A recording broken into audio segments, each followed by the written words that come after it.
Olá, muito boa tarde, seguidores do Povo Online. Eu sou Ítalo Coriolano e recebo na tarde desta sexta-feira a deputada federal e ex-prefeita de Fortaleza, Luiziane Lins. Ela vai bater um papinho aqui com a gente sobre o mandato dela, um balanço sobre os mais de 3 anos de mandato, eleições de 2018, prisão do ex-presidente Lula, enfim, muito assunto para a gente comentar na tarde desta sexta-feira. O Live Política voltando aí depois de mais de um mês fora do ar por conta das minhas férias, mas hoje estamos aqui a todo vapor. E boa tarde, deputada. Seja bem-vinda aqui ao Jornal o Povo. Boa tarde, Ítalo. Boa tarde aí a todos aí, os internautas que estão acompanhando aí a nossa live. É um prazer estar aqui com vocês de novo. E lembrando que quem quiser fazer a sua pergunta, o seu comentário, é só escrever aqui embaixo, que já eu dou uma lidinha e a gente comenta aqui com a deputada Luiziane Lins. Deputada, eu queria começar falando sobre o Congresso, sobre Brasília, É o seu primeiro mandato como deputada federal e a gente sabe como é complicado aquele ambiente de Brasília, O ambiente da Câmara dos Deputados, são 513 deputados, numa batalha ali por exposição, por visibilidade. O início, ele foi complicado? Como é que a senhora foi se adaptando até chegar a esse momento? Já dá para dizer que está tudo azeitado, tudo indo pelo caminho correto? Bom, como você falou mesmo, meu primeiro mandato de deputada federal. Tinha experiência no parlamento, fui 2 vezes eleita vereadora de Fortaleza. Comecei muito jovem a política, que eu digo a política institucional, que é essa política do parlamento. Fui eleita a primeira vez com 26 anos, para ser vereadora. Depois fui deputada estadual, fui prefeito por 8 anos e foi o meu primeiro mandato na Câmara Federal. Aí eu costumo sempre dizer assim, eu brinco, digo assim, eu disse, quando eu fui vereadora eu era oposição, que o doutor Juraci era o prefeito. Quando eu fui deputada estadual eu fui oposição, que era o doutor Lúcio, era o governador.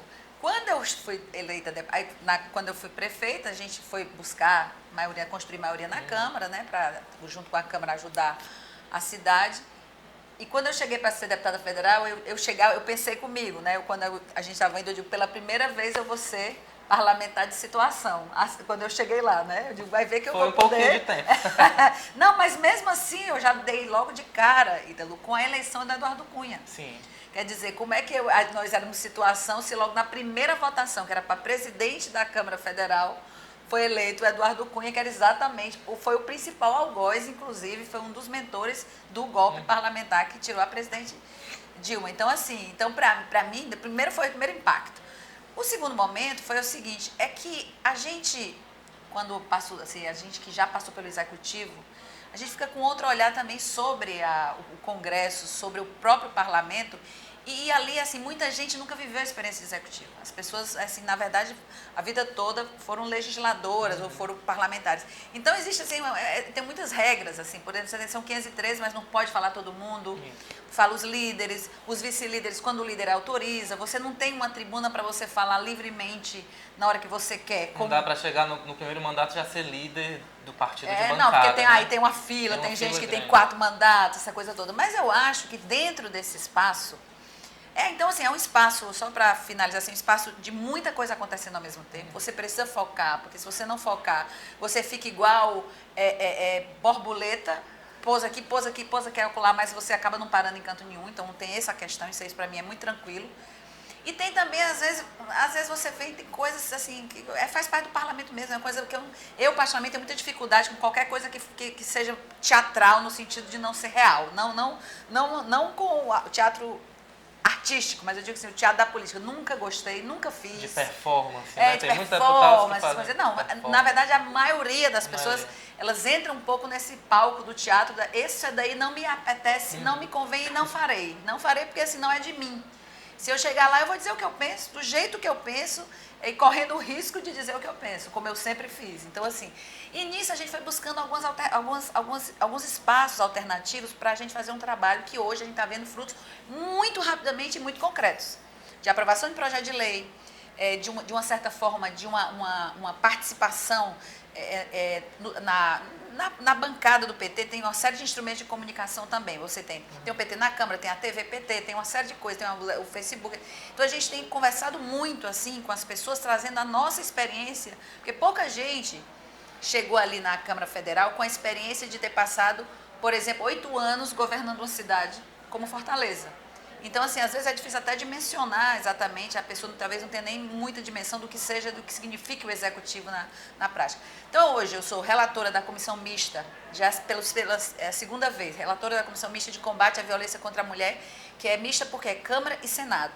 Então, eu sou relatora, fizemos um grande trabalho, fizemos diligência no Brasil, fomos a locais para tentar ajudar, e anteontem mesmo, eu presidi uma audiência pública convocada por nós, que discutir uma coisa, por exemplo, que aparentemente a gente não tinha muito o que falar, mas eu entendi que existe uma forma muito silenciosa que está acontecendo de uma insatisfação das mulheres, que, por exemplo, problemas relativos a uma decisão e a uma coisa que a gente concorda, porém a gente está vendo que tem muito ruído, que é a chamada guarda compartilhada. Só para você ter uma ideia, foi a maior audiência do E-Cidadania, que é o link que transmite ao vivo do Senado, na história da comissão. E foram quase 100 participações de internautas, e quando mulheres incríveis, inclusive a coordenadora da pós-graduação da Universidade de Quebec, no Canadá, que entrou também no link através de videoconferência, falando sobre o tema. Então, esse foi um espaço. Também ocupamos um espaço importante, que eu acho, num determinado momento, nós constituímos uma frente parlamentar de defesa dos direitos da juventude no Brasil, pela desconstrução que estava vindo. Essa frente é a senhora que comanda. Não, foi dos dois primeiros anos, né? O prazo dela são 2 anos. Agora, atualmente, eu sou membro titular da Comissão de Defesa dos Direitos da Mulher, da Câmara Federal, e sou relatora dessa Comissão Mista de Combate à Violência, e sou suplente na Comissão Mista de Orçamento.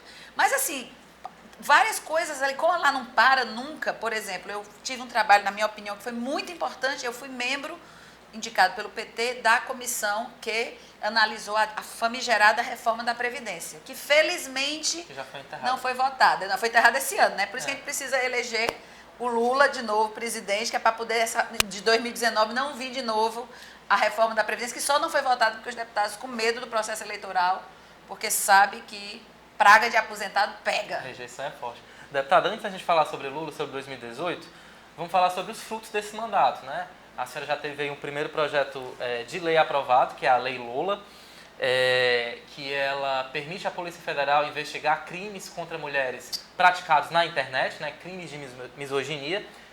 Inclusive ontem, das pessoas acusadas de fazer ataques contra a blogueira Lola Aronovitch, do blog Escreva, Lola Escreva, acabou sendo preso novamente. Então, é uma lei que já tem um efeito prático. Que para nós foi uma grande surpresa. Até comento assim, tem deputados que fazem diversos projetos de lei e não têm a oportunidade de ver o seu projeto aprovado. Por exemplo, a deputada Maria do Rosário, que eu sempre cito, que ela aprovou agora uma lei sobre a escuta de crianças e quando elas estão em processo de ser ouvidas, para que elas não sofram revitimização toda a vida que elas dão depoimento. Ela tem um projeto sobre isso. E me deu curiosidade, ela estava muito feliz que o projeto tinha sido aprovado na comissão e que estava bem aprovado. E eu perguntei, tive a curiosidade de perguntar, que ela é do PT, uma grande deputada, eu disse, Maria do Rosário, quanto tempo esse projeto, tu apresentou esse projeto? Ela me disse, há 16 anos, ou seja, o projeto tramitava há 16 anos. E não fosse ela estar no 4º mandato dela, ela não ia ver o projeto dela aprovado. Porque, às vezes, você sai de lá e a outra pessoa não se interessa em tocar, e o projeto fica lá e anos e anos e anos e anos. Qual foi o segredo para acelerar?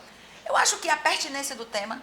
Segundo, que eu digo assim, a lei Lola, que a gente acabou, é o projeto de lei 13642 de 2018, né? Nós apresentamos em abril de 2016, exatamente quando nós tivemos a professora Lola daqui do Ceará, numa audiência pública, que ela relatou exatamente o que ela estava sofrendo. Aí, a partir daí veio a ideia, nós fomos à lei que estabelecia as atribuições da Polícia Federal, e a gente viu que existia um vácuo enorme. Por quê? Porque, veja bem, a vida real, ela estabeleceu sua própria, as leis que regem a nossa vida real para a convivência que nós temos, social, etc. Tal. Ela se impõe, a realidade se impõe. A realidade virtual, ela é muito nova. Então, ela carece, de fato, de pontuações, de regulamentações, de alguns olhares que estabeleçam que as coisas feitas na vida real, que são crimes, elas não podem ser transpostas para a vida virtual, digital, cibernética e não ser crime. Quer dizer, o ódio contra negros, contra gays, contra lésbicas, contra mulheres, ele é crime na vida real, mas ele também é crime no chamado crime cibernético. Sim. Então, a Lei Lola, ela delega à Polícia Federal a atribuição. Por quê? Porque a maioria desses sites são abrigados fora do Brasil. Por exemplo, hoje de manhã no debate com a professora Lula, ela disse que, por exemplo, de um dos sites ela citou que ele estava ancorado na Malásia. Então chega um ponto que a Polícia Civil e a Polícia Militar, por mais boa vontade que tenham, elas não conseguem transpor. Porque a Polícia Federal, assim, ela tem a prerrogativa de que quando o potencial do crime não se restringe a apenas um território, o crime ele é potencializado ou entre estados ou fora do Brasil. Então, a Polícia Federal, inclusive essa prisão de ontem, de um cidadão chamado Marcelo, ela falou sobre ele, foi muito interessante, porque assim, fiquei muito impressionada, ele é um dos principais perseguidores da Lula, e ela relatou coisas, nós ficamos impressionados, quando ele e outro amigo, que ela citou o nome, outro amigo que também faz parte do mesmo grupo, e também só não foi preso porque está na Espanha, fugido, mas tinha ordem de prisão para ele também, onde ela disse que eles colocavam para ela ver eles discutindo quem pagaria quanto para assassinar o marido da Lula. Assim, elas nunca vi na vida, mas ela sabe exatamente quem são. É como se fosse assim uma relação e assim, como ela mesmo diz, quando você vê um misógino, normalmente, ou seja, aquele que tem ódio à mulher, normalmente, ela falou isso hoje, uma coisa muito interessante, normalmente é um combo. Esse mesmo que você for atrás, ele é homofóbico, ele é racista, ele é machista, você vai sempre ter um combo do preconceito colocado. E também me impressionou, que é uma discussão que nós, jornalistas, temos que fazer mesmo, é que ela foi submetida a muitas fake news, ela mesmo como se ela tivesse, por exemplo, fazendo um blog que usava o nome dela, todos os dados pessoais dela e jogaram que era disseminando ódio contra os homens. E aí eles mesmos, os que fizeram isso, eles foram denunciados no Ministério Público. Ela disse que ela foi indiciada. Porque que dizia que tinha que filho, se descobrisse que era filho homem, tinha que fazer aborto porque era um feto masculino. Ela disse que era coisa tão absurda que ela disse, e eu fui processada, o Ministério Público me chamou de um fake que não não era eu que escrevi, eles escreveram e me denunciaram. Então, assim, coisa grave, e chamou a atenção, para fechar essa questão da Lei Lola, porque muitas jovens, Ítalo, principalmente, tinha a turma do jornalismo que estava lá da UFC, teve uma turma que foi assistir, e fiquei muito impressionada que toda jovem universitária que se colocou no debate tinha um caso para contar. Todas elas, e outra coisa, eles não sabiam o que fazer nem para onde recorrer. E quanto mais atuante a mulher é, maior o preconceito, maior ataque, porque ela se coloca, ela se posiciona, ela se afirma, entendeu? Ela mostra que a independência dela frente às opiniões, então, quanto mais ela se mostra, mais ela é atacada. Então, eu achei que isso é muito pertinente, porque nós estamos vendo aí uma geração inteira de meninas, de jovens que estão se formando, que querem escrever, que querem fazer seus blogs e tudo, e a gente precisa incentivar que elas continuem fazendo o papel delas, porque isso é para nos silenciar, é para nos restringir a esfera pública, aliás, a esfera privada. É como se a mulher, mesmo na blogosfera, ela precisa estar confinada, ela não pode exercer amplamente o seu direito da esfera pública. E o extremo foi o assassinato recente da vereadora Marielle. Da vereadora Marielle, que até agora se encontra sem explicação, assim, existem especulações, essa coisa toda, mas assim, você ainda não tem a concretude de um crime, porque assim, eu fui vereadora, eu fui ameaçada, pelo menos por 2 vezes, porque quando você enfrenta os poderosos, vem com a mesma força, ação e reação imediata. No entanto, eu costumo dizer, estou aqui, graças a Deus, viva para contar a história, mas porque o assassinato da Marielle não deixa de ser também o genocídio contra o povo negro. Ou seja, ninguém suportou uma mulher negra, cria, como ela mesma se auto-intitula, cria da Maré, da favela da Maré, ou seja, uma mulher lésbica que afirmava a sexualidade dela com muita tranquilidade e uma mulher, acima de tudo, lutadora pelos direitos humanos. Então, não se suportou ver aquela mulher naquele lugar. Então, assim, é como se assim, tem que exterminar, tem que silenciar a qualquer custo, nem que seja o preço que ela pagou, que foi o preço da própria morte, que até agora nós estamos ainda sem saber. Deputada, ainda nesse contexto, né, dos crimes de ódio, né, desse momento triste que o Brasil atravessa, a senhora vem com o projeto de lei da Lei Dandara, né, para criminalizar os ataques contra pessoas, né, homossexuais. Foi aprovado na CCJ, qual é o caminho que esse projeto vai seguir agora? Essa lei a gente também intitulou, porque como número, as pessoas não fixam muito o número, a gente sempre usa o nome, né, de pessoas que inspiram, né, como foi o caso da Lei Lola. Essa a gente chama esse PL de Lei Dandara. o PL, a Dandara coloca? Baseado, inclusive, no assassinato de forma brutal, cruel e covarde da travesti Dandara dos Santos. Isso chocou o Brasil inteiro, porque as imagens, agora nessa era das imagens muito rápidas, todo mundo chega muito rápido, o mundo inteiro viu a tortura que a Dandara sofreu até o último momento da sua morte.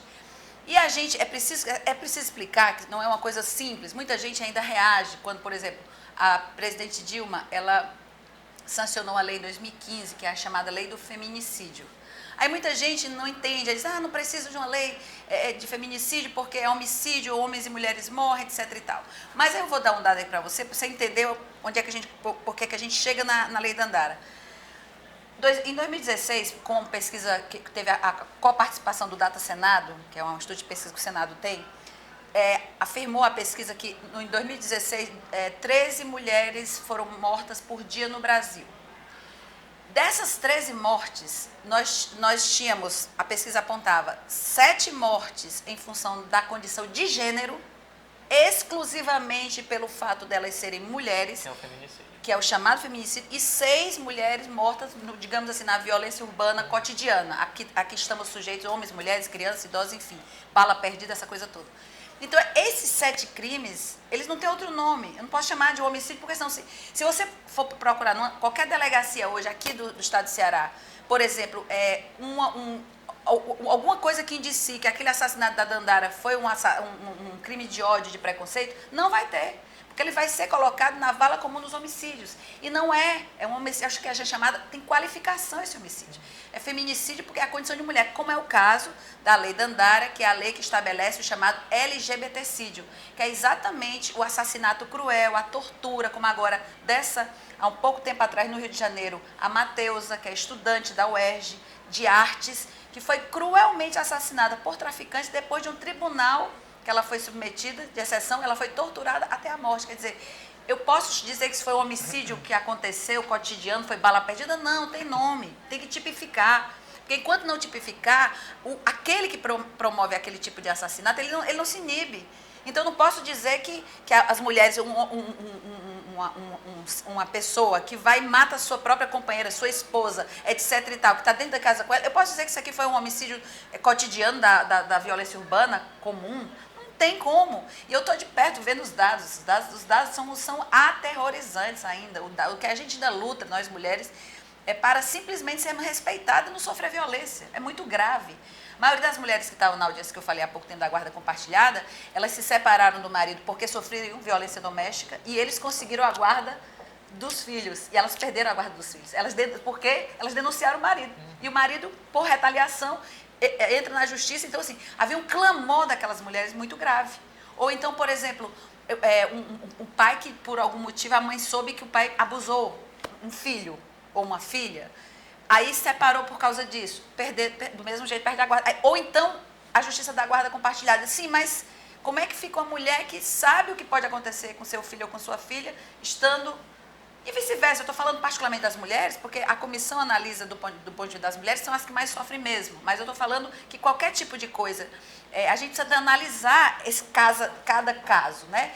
Por isso mesmo que eu acho que a lei Dandara, ela vai agora dia 17, até em termos de... Vai ter uma audiência pública que foi aprovada na Câmara Federal, vai haver que é o Dia Internacional de Luta contra a Homofobia, nós vamos aproveitar nesse dia, aprovamos um requerimento e vai ter uma audiência pública na Câmara Federal, exatamente para discutir a lei Dandara com toda a comunidade e a população LGBT. Pronto. E nesses últimos minutinhos a gente vai falar um pouquinho sobre 2018, sobre eleições, sobre o assunto aí que está todo mundo ansioso, né? É um ano realmente muito, muito delicado. Aqui no Ceará, a gente vê sendo costurada uma aliança entre o governador Camilo Santana e o senador Eunício Oliveira. O senador que tem uma certa proximidade com a senhora, mas enfim, foi um dos nomes aí, né, que apoiou o impeachment da ex-presidente Dilma Rousseff, que vocês classificam como golpe. Como é que a senhora observa essa aproximação? Ela é boa para o Ceará? Ela é boa para o PT? Bom, Ítalo, em primeiro lugar, se nós avaliamos, não, foi golpe. É um golpe, sim, está reconhecido pelo mundo inteiro como um golpe de uma presidente legitimamente eleita. Relação a questão com o Eunício, eu costumo dizer o seguinte, eu não tenho problema nenhum pessoal com a pessoa do Eunício. O Eunício sempre me tratou de forma muito elegante, assim, na política, muito tranquilo, muito diferente, inclusive, do que os próprios Ferreira Gomes, que sempre me atacaram, pelo menos uma boa parte do tempo, né?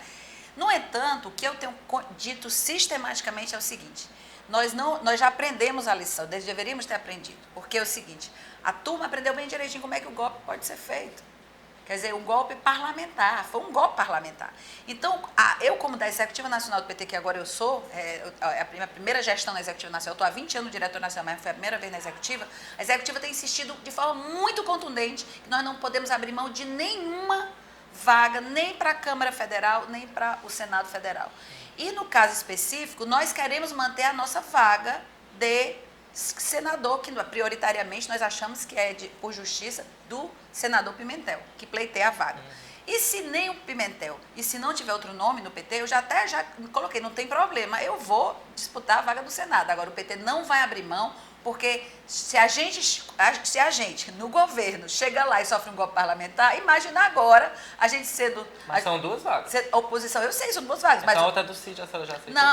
Não aceito. Sabe por que eu vou lhe dizer? Nem sequer foi discutido isso. Vocês que eu digo, a imprensa tem tratado assim, tem sido feita a tem feito a coisa. Isso em nenhum momento passou uma linha por dentro do PT. Inclusive, conversando com o Guimarães, o deputado Guimarães, o de Assis, que agora está, que eles têm a maioria do partido, do ponto de vista do Ceará, eles reafirmaram, nós por unanimidade tiramos, eles reafirmaram categoricamente uma resolução que diz que a vaga do Senado o PT quer a vaga do Senado para ele. E o problema é o seguinte, o problema que eu acho é que a confiança foi quebrada no momento em que você teve um golpe, inclusive o início não é uma pessoa, não é um PMDB comum ou um MDB comum, ele é o presidente do Senado, né? O presidente do Senado com tudo o que isso representa. Então, o que eu acho é que a gente tem que saber muito bem os passos que a gente tem que dar. Eu também não acho nem acho também que são os irmãos Ferreira Gomes que tem que estar dizendo o que é que vai acontecer dentro do partido. Quem tem que dizer, quem sempre disse, é o PT que vai dizer, entendeu? Então, por isso mesmo que a gente está afirmando que é um momento muito delicado da vida política brasileira e do próprio Partido dos Trabalhadores. Você falou agora, citou os Ferreira Gomes. Tem um deles que é pré-candidato a presidente da República, que é o ex-governador Ciro Gomes, que tenta aí fazer uma ampla frente de esquerda, vai tentar aproximação com o PSB, com o PCdoB. Diz que não vai muito se meter no PT, mas enfim, se especula que o PT pode ocupar a vaga de vice de Ciro Gomes. A senhora acha que ele é um nome para representar a esquerda do Brasil? Não, de jeito nenhum. Primeiro que ele nunca foi de esquerda na vida. Simplesmente nunca foi de esquerda. Como é que a pessoa construiu a frente de esquerda? A pessoa nunca foi de esquerda. Que eu saiba, faz 32 anos que o Ciro está aliado ao governo do estado do Ceará. Desde 1986, com a eleição do senador Tajo Gereissati, atual senador Tajo Gereissati, que o Ciro é do lado do governo. Mudou os governadores, mas o Ciro continua até hoje, faz 32 anos que ele está, independente de quem estivesse no governo, ele tá lá. Então, eu não acho que ele tenha trajetória de esquerda, eu não acho que ele tem pensamentos de esquerda, eu não acho que ele tem sintonia com a esquerda brasileira. E nem muito menos acho que o PT nem o apoiaria e nem jamais sairia como vice dele, até porque é uma coisa imprevisível, né? Se diz uma coisa aqui, a plateia ouvir, daqui a pouco ele vira e já diz outra completamente diferente. É só você pegar e os ataques que ele fez à presidente Dilma, que ele fez ao presidente Lula, ao próprio PT. Então eu não acho, tenho respeito por ele, como eu tenho pelos seres humanos de uma forma geral, mas assim, não acho que ele teria capacidade de governar o Brasil. Não acho que teria mesmo, porque... O que falta a ele? Muita coisa.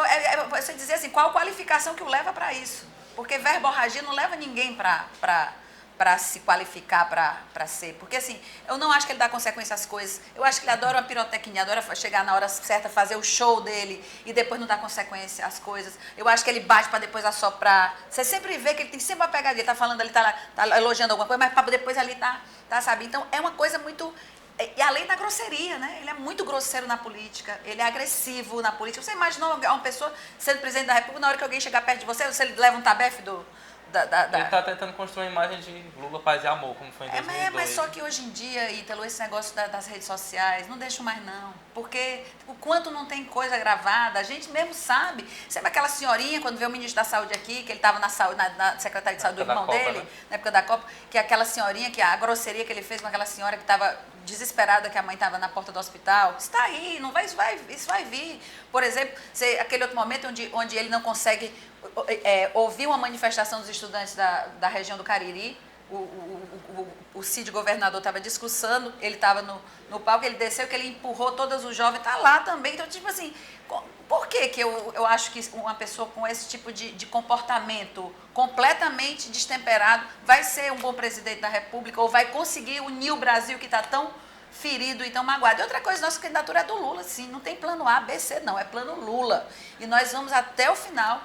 O Frei Leonardo Boff, quando saiu de lá, ele disse que é candidatíssimo, está preparado para essa próxima eleição. Então, nós vamos até o final demonstrar que o Lula é preso político e mostrar que o Lula é o nosso candidato e vai levar a eleição. Porque assim, o Lula preso não cai nas pesquisas. E o segundo nome é o nome indicado por ele. Você imagina a loucura que essa burguesia brasileira não está numa situação dessa. Deputada, ele está preso, né, o ex-presidente Lula preso há mais de um mês. Não se vê aí expectativas de uma soltura. A senhora não acha que o PT precisaria, em termos estratégicos, pelo menos começar a pensar num plano B para não chegar na hora e enfim, não ter nada para apresentar à sociedade como alternativa de poder? Não, o PT vai apresentar. O Lula é a nossa prioridade, o PT eu acredito que vai ter candidato em qualquer circunstância, mas eu não acho que o PT deva pensar nisso, sabe por quê? Porque à medida que isso, você tá se somando a essa situação, que é uma situação completamente fora, digamos assim, de qualquer coisa que você possa imaginar. A prisão do Lula. Eu inclusive, vou citar rapidinho aqui para você, mas eu, por curiosidade, em fevereiro de 2016, a Isto É saiu com a foto do triplex na frente. Aí eu encontrei essa revista recentemente e fui dentro da revista. Se você ver as imagens, que supostamente, aí claro, daí tem a pegadinha jornalística, né, que é assim, ilustrações de como é o triplex do presidente Lula. Um triplex de luxo, que esse juiz de primeira instância, um juiz absolutamente arrogante, injusto, tendencioso com o próprio PSDB, que todo mundo sabe que é o Sérgio Moro, que é que ele não deixou a defesa entrar no triplex. Foi o MTST que ocupou e mostrou que não tinha reforma, que não tinha elevador, que não tinha nada. Quer dizer, uma prova forjada. Se você olhar a história, você não acredita. E o portal R7, que tinha divulgado as imagens, apagou. Então, não pode ser justo a prisão desse. E eu digo mais, eu finalizo com isso, essa questão do Lula.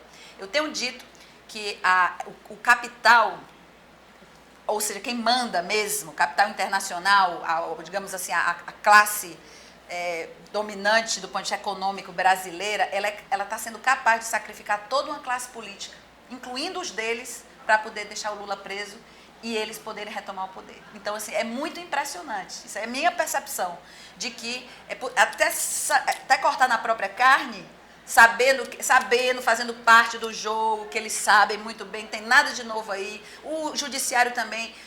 Na verdade, o que aconteceu é que os órgãos que eu acho que os governos de esquerda não democratizaram, se voltaram contra nós. Se você for ver o judiciário, muitos meios de comunicação, a própria questão digamos, dos ministérios públicos, né, que a gente defende autonomia, a gente defende estrutura, mas quem mais deu autonomia foram os governos do Lula e da Dilma, a própria Polícia Federal. Então, essas organizações que acabaram que a gente não democratizou, elas hoje foram as principais, digamos assim, que se articulando, elas foram instrumentalizadas para ver o que aconteceu o golpe. E só para você prestar atenção, o golpe começou em abril de 2016, abril de 2018 prenderam o Lula, 2 anos depois. Ou seja, foi exatamente tudo bem pensadinho, porque na verdade não era a cabeça da Dilma que eles queriam a cabeça do Lula, mas eles tinham que fazer um percurso até chegar lá. Uma tese aí. Para a gente refletir, eu vou ler aqui rapidamente alguns comentários, como o Geilson Cajuí, elogiando a sua atuação. Como sempre aqui, muitas pessoas defendendo o Bolsonaro. Júnior Welling, eles falam em burguesia como se não fossem burgueses, isso é um paradoxo. Tem uma pergunta aqui, eu não lembro quem foi a pessoa, porque é muita gente, que pediu para a senhora comentar esse projeto que tramita na Câmara Municipal, que muda o nome do Cuca Che Guevara para Cuca Bárbara de Alencar, né, uma cearense aqui que foi envolvida na Confederação do Equador. Como é que a senhora observa essa tentativa de mudança, né? Primeiro, eu acho que quem está fazendo isso, era um assassino. Primeiro, além de ignorância, eu acho que a pessoa quer aparecer e não tem o que fazer. Eu acho isso, porque a pessoa que vai mudar o nome, quer que nem mudar o Hospital da Mulher. Eu fiz a obra, mas a pessoa quer chegar, como depois mudar, virou agora um Hospital da Família, não tiraram o Hospital da Mulher. Agora, a mesma coisa, a pessoa quer ficar fazendo apologia ideológica, muitas vezes enganando, se fazendo de pastor, que não sei o que ama as pessoas, não sei o que, tudo falta do que fazer. Porque se essa pessoa que está querendo mudar o nome tivesse alguma coisa para fazer, ela estava ajudando o povo no meio do povo. Não estava fazendo uma luta para poder enganar fiéis, enganar pessoas. Entendeu? A autora desse projeto é a vereadora Priscila Costa, do PSDB. Eu nem conheço, mas assim, é tão jovem, com as ideias tão velhas já, eu nem conheço, nunca vi, não sei o que é, mas assim, então me falam disso. Ela devia se informar da história, assim, mas na verdade eu vejo que ela só está caçando voto. Aí eu penso isso, porque a pessoa que vai fazer um negócio desse, milita em torno da causa dessa, o que vai haver? Daqui a pouco, gosta de ter uma juventude toda formada no Cuca Che Guevara. Porque é tão engraçado, engraçado que ela não questiona o Marechal Castelo Branco, ela não sei o que, Costa e Silva, o nome das nossas ruas, de ditadores, de pessoas que mataram muita gente aqui no Brasil, porque talvez ela não saiba mesmo, entendeu? E aí quando a pessoa não sabe, a pessoa não masca, a pessoa fica na sua. A pessoa não vai ficar se metendo onde não deve, porque aí é falta do que fazer. A sociedade vai dizer, vale meu Deus, isso daí não tem nada para fazer, está brigando para mudar o nome de uma coisa que já está feita. Ela devia estar lutando para poder arrumar dinheiro, para ver se o prefeito faz os 3 cucas que eu deixei para ser feito e ele nunca fez. Ela devia estar brigando por mais espaço para a juventude. Não está brigando para mudar o nome de um cuca que está feito, que dá certo, que ninguém nunca implicou, que foi eu quem foi atrás do dinheiro. Nós fizemos o cuca, como fizemos do São Cristóvão, como fizemos o do Mudubi, que o prefeito disse que 3 era muito pouco. Na primeira campanha que ele ia fazer, 12, até hoje não fez nenhum. O prefeito faça menos 3, que nós deixamos para ser feito. E essa moça, que eu não conheço, ajude o prefeito. Às vezes você deve ser base dele, ajuda o prefeito atrás desse dinheiro, em vez de ficar perdendo tempo com bobagem. A vida está muito difícil para o povo, para a gente ficar brigando do nome, porque você não gosta do fulano e tal. Vai mexer com tem nome de Fortaleza, um monte de nome de rua. Já pensou se eu fosse mudar o nome de rua de tudo quanto era General Ernesto Geisel, não sei o quê. Não, a rua... Seria bom. Não, eu estou dizendo, mas que eles cometeram. Sim, mas eu estou dizendo é que isso daí, para mim, é uma coisa que a história... Você pensa que eu, quando fui prefeita, não tinham vários secretários incomodados com o nome do auditório, de onde que trabalhavam, não sei o que, tudo nome de pessoas com referência à ditadura militar. Aí o que é que eu faço? Eu apago a história? Eu digo, não, a história começa a partir de mim. Aí o outro prefeito que vem, não, eu também não gosto desse aqui, não, vou mudar o nome desse aqui, vou botar esse aqui. Tá entendendo? Então, assim, não cabe na cabeça de ninguém que a pessoa milite em torno do nome de um equipamento que a pessoa não ajudou nem a construir. Entendeu? Então, assim, eu realmente não entendo. Eu ouvi falar dessa história, mas eu acho assim, uma coisa tão desproposital, que acho que isso é mais uma caça-voto do que qualquer outra coisa. Essa pergunta a senhora já respondeu. Qual a opinião dela sobre a possível união do PT com a candidatura Ciro Gomes?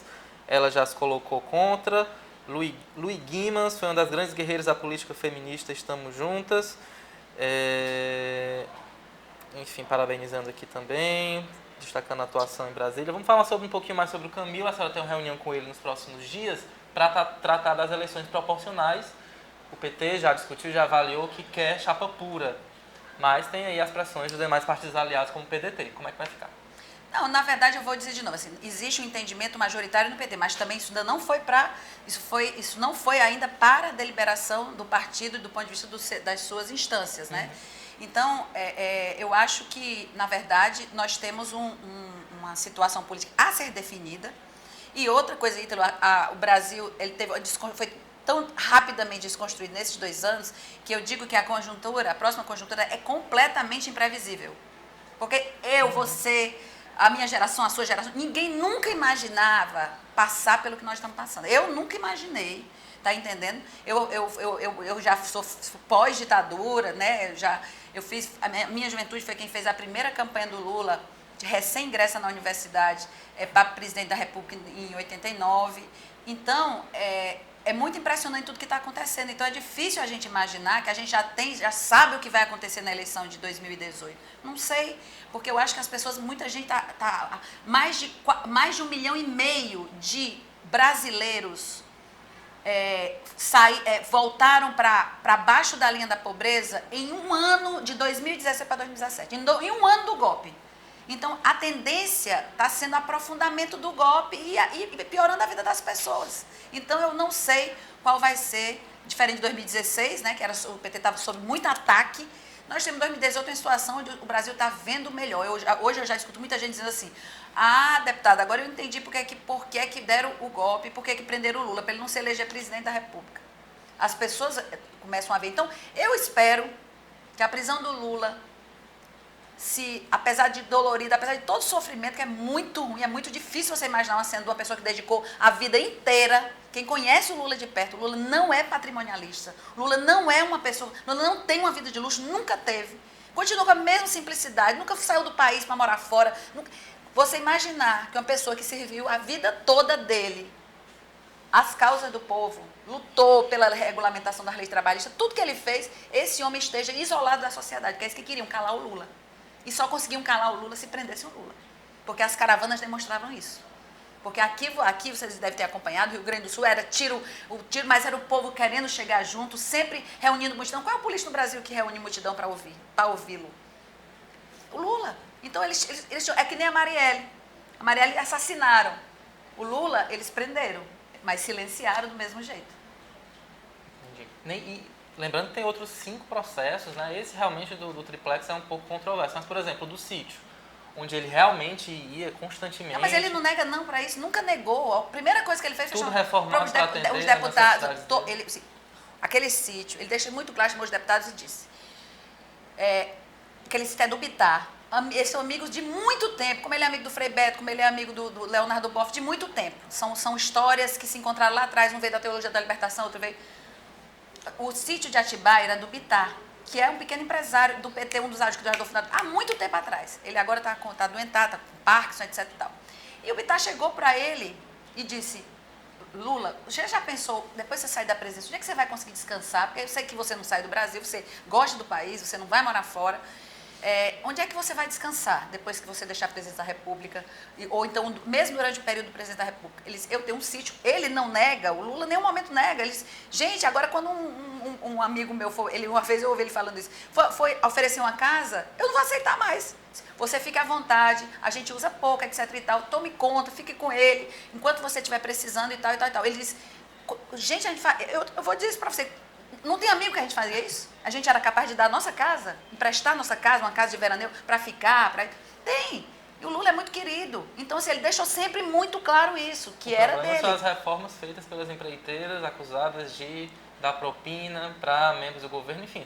Tem tudo muito a partir das delações premiadas da própria empresa, porque chegou um ponto que as pessoas só tinham as suas delações de fato homologadas pela justiça quando entravam no Lula. Porque enquanto estava denunciando os empresários, está tudo solto. Cadê o Eike Batista?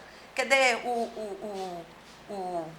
agora que recentemente saiu aquele da mala, o Rocha Loures, aí foi pego com a mala. Porque se você imaginar, olha, o Gedel Vera Lima foi encontrado no apartamento lá do Gedel, mais de 54 milhões de reais. Se você somar o sítio de Atibaia, se fosse, supondo que não é mesmo, está claro para nós isso, o sítio de Atibaia é avaliado em 1,5 milhão, 500 mil a casa e 1 milhão o terreno. O triplex, que é um muquifo do Guarujá, na verdade, em 300 mil reais. Você imagina você ter encontrado a mala com 54 milhões e outro correndo com a mala na mão e todo mundo vendo. Entendeu? O Rocha Loures está solto. Então, como é que eu não vou dizer que uma prisão dessa é política? Uma pessoa que foi presidente da República por 8 anos, ele podia ter o que ele quisesse. O Fernando Henrique, outro dia, foi denunciado por uma repórter da Globo. Não foi delação, não. Ela que se sentiu ofendida porque ele foi fazer o exame de DNA num filho que eles já tinham há muito tempo. Ela se ofendeu e ela foi a público dizer que ele passava dinheiro para ela através de um offshore lá no exterior, que ele deu um apartamento em Paris para o filho deles em comum. Gente, aí, ele pode. Ele pode ter apartamento em Paris, ele pode dar para o filho dele não sei aonde, ele pode passar dinheiro offshore e nada acontece. Aí o Lula, até hoje, sem prova, cadê as provas? A gente pergunta, cadê as provas contra o Lula? Cadê as provas do que você está me dizendo, ou do que você está me dizendo assim, do que a imprensa recolhe da justiça e apresenta. A gente não vê isso. Então, assim, eu estou muito tranquila, eu conheço o presidente Lula há muito tempo, eu sei do que ele não é uma pessoa empolgada com isso, assim, ele não é uma pessoa os valores do Lula, desde muito cedo, engraçado, porque você vê, filho de nordestina valente, trabalhadora, são outros valores. Ele realmente é uma pessoa empenhada em fazer o bem. Eu tenho clareza disso, a gente pode ter algum momento de divergência política, essa coisa toda, mas eu tenho certeza disso. Alguém que perdeu há um ano atrás, quando o Porto Alegre estava decidindo um TRF4, a segunda instância, estava fazendo exatamente um ano que a dona Marisa Letícia tinha morrido. E ela morreu, e assim, acredito assim, que a morte ela foi antecipada, talvez até para poder, ela já estava tensão do que viria pela frente, né? do próprio companheiro de 40 e tantos anos, como dos filhos também, né? Que às vezes mexer com o filho é pior do que mexer com a gente. Verdade. Para finalizar, uma situação oposta à do ex-presidente Lula, tem o crescimento da direita, Jair Bolsonaro aí liderando as pesquisas quando o ex-presidente Lula não é citado, não é colocado na lista. A senhora colega de trabalho dele lá na Câmara. Muito longe. Muito longe, obviamente. Como é que a senhora vê essa perspectiva de um deputado realmente com posições muito polêmicas, algumas até perigosas, chegar ao poder? Dá para fazer um embate direto com ele na Câmara? A senhora tentou de alguma forma enfrentá-lo politicamente ou não há espaço para isso? Não, é porque tem coisa que não vale a pena, ô Ítalo. Assim, tem gente que já tem as duplas já que estão estabelecidas na Câmara não tá entendendo que já tem, né? De antagonistas que já estão ali e tal. Eu penso assim, que, na verdade, eu espero muito que o Bolsonaro tenha teto. Porque na política você tem piso, mas você também tem teto. Porque esse setor, o Bolsonaro, ele representa tudo de ruim. Ele é fascista, ele é misógino, ele é homofóbico. Tá entendendo? É uma pessoa que olha para o deputado e diz que eu não vou lhe estuprar porque você não merece ser estuprada, do ponto de vista dos atributos físicos da deputada. Alguém que diz que pega o salário que ele recebia, o salário que ele recebia de auxílio moradia, o que é que você vai fazer com esse dinheiro? Comia gente. Pessoa que diz uma coisa dessa. Agora, nós não podemos nos enganar. Tem audiência para esse tipo de posição. Só que o problema é que essa audiência, como agora nós estamos num país, numa desconstrução dos valores do povo brasileiro, da economia brasileira, devido ao golpe, essas pessoas estão muito à vontade. Fortaleza, quantas chacinas nós tivemos agora recentemente na cidade? É como se tivesse todo mundo... O caso da Dandara, o caso da Érica, travesti, que foi assassinada brutalmente. Quer dizer, nós estamos vivendo um processo anticivilizatório aqui no Brasil e que a gente tem que ter muito cuidado, porque isso não é só no Brasil, isso está meio no mundo. Então, a gente precisa ter muita tranquilidade para a gente entender e a gente não dar corda para esse tipo de gente. Porque, assim, um Brasil governado por Bolsonaro é a desconstrução de tudo que a gente aprendeu. Então, eu espero que ele não tenha, de fato, muitas pernas para correr. Até para lhe dar uma informação, aquele ator... que foi ator, né, que agora eu não sei o que ele faz na vida, que ele agora só quer polemizar, faz uns vídeos, parece uma coisa meio monstrenga, esqueço até do nome dele, Alexandre Frota, me colocou até numa matéria que o Jornal Povo fez aqui em 2014, ainda tinha coisas para ser julgadas no tribunal, né? Eu fiquei 8 anos no governo, o Tribunal de Contas ainda estava julgando algumas coisas, tinha algumas coisas que ainda estavam pendentes. E depois isso foi para o TRE daqui, nós por 6-0, por unanimidade, nós ganhamos. E que se aquilo eu não tivesse ganho, possivelmente ficaria ilegível em 2014, né? Quando foi em 2016, aí essa matéria saiu no jornal, depois o jornal refez a matéria, quando saiu a decisão, refez assim. Em primeira instância, depois... Depois colocou que nós tínhamos ganho o processo. Só que aí, essa matéria, toda vez que eu vou ser candidata, ela circula. Aí hoje em dia na internet, tudo é muito rápido, você vê, aí fica as pessoas brigando, tu não vai, tu tá inelegível. Então ele pegou, quando a gente saiu na campanha Lula Livre, ele pegou, colocou a matéria no Facebook dele, sei lá onde, e que eu não ando fuxicando o Facebook de ninguém, não tenho tempo para isso, e colocou, disse assim, olha o tipo de gente que está defendendo o Lula não ser preso, uma coisa mais ou menos assim, e colocou a matéria, assim, como se eu fosse inelegível, como se eu tivesse feito o desvio de verba pública, qualquer coisa desse tipo. Aí nós, o pessoal pergunta, você quer responder? Você quer mesmo gravar um vídeo e responder? Eu digo, dar audiência para essa criatura? De jeito nenhum, ainda mais que eu não o respeito, eu acho ele um ignorante, uma pessoa que não consegue organizar as ideias mesmo, sabe? Além de fascista, misógino, machista, apologia a estupro, tudo de ruim. Então, assim, mas vamos botar uma nota que a gente vai processar, e nós processamos. Então, vamos ter agora, até o final de maio, vai ser a primeira audiência, vai ser uma audiência. Foi processado quando? Faz pouco tempo? Agora, esse ano, já faz uns 2 meses, está correndo a primeira audiência, que vai ser em Brasília, em função de ser deputada federal, vai ser a primeira audiência, uma tentativa de conciliação, né, onde as partes vão lá. Eu vou fazer conciliação, Frota não vai ter. Não sei nem se ele vai, mas assim, deve mandar um advogado. Eu sei que eu vou, para dizer que não tem acordo, entendeu? Não tem acordo com fascista, com machista, com misógino, com homofóbico, para mim, com racista, não tem acordo, entendeu? E que ele vai. Então, mas eu tenho certeza, Ítalo, que no fundo, ele quer audiência. Tá entendendo? Porque tem gente que se lança por isso, a gente tem que tentar isso. Eu não preciso mais estar correndo atrás de holofote, eu não tenho necessidade disso. Então, ele é que precisa, porque ele diz que é candidato, né? E certamente vai ter um público para votar nele, porque esse público existe.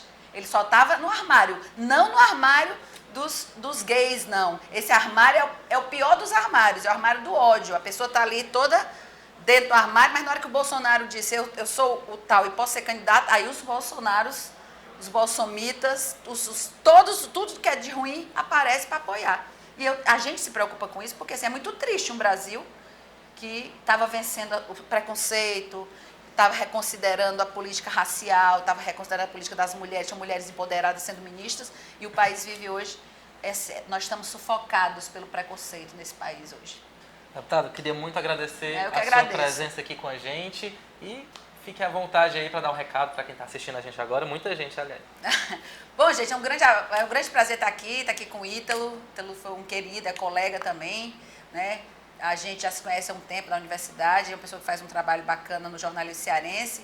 E também de estar aqui com vocês, conversando e discutindo. Tem muita coisa para ser discutida. Eu digo muito assim que está tão complexa a situação, está tão grave, que a gente precisa de muito tempo para aprofundar. Porque assim, é difícil você chegar e você conseguir explicar para as pessoas o significado do que foi o golpe, por que o golpe pretendia chegar onde chegou, por que já em 2 anos já conseguiram vender a Petrobras, leiloar o pré-sal, a reforma trabalhista, do jeito que foi, desconstruindo tudo.